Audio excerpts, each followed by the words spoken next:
আমরা সিমলা কালীবাড়িতে এসে উপস্থিত হয়েছি। এই মহাদেবের মন্দির, এইটি মায়ের মন্দির।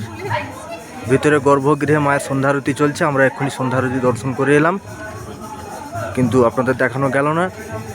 ভিতরে ক্যামেরা নিয়ে প্রবেশ নিষিদ্ধ। আমি বাইরে থেকে যতটা সম্ভব আপনাদের দেখানোর চেষ্টা করছি।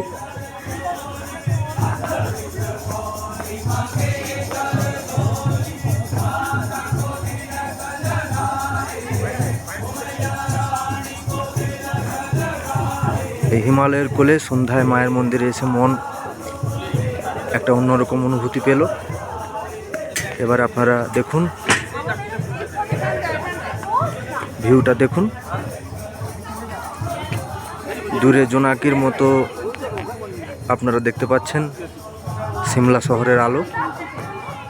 আলোকমালায় উদ্ভাসিত হয়ে আছে হিমালয়। অভূতপূর্ব দৃশ্য।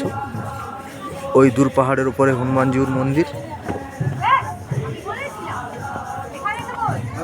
আপনারা দেখতে পাচ্ছেন। একদম পাহাড়ের চূড়ায় হনুমানজিউ দাঁড়িয়ে আছেন। অভূতপূর্ব দৃশ্য, না এলে না দেখলে বিশ্বাস করা যায় না। ধন্যবাদ সবাইকে।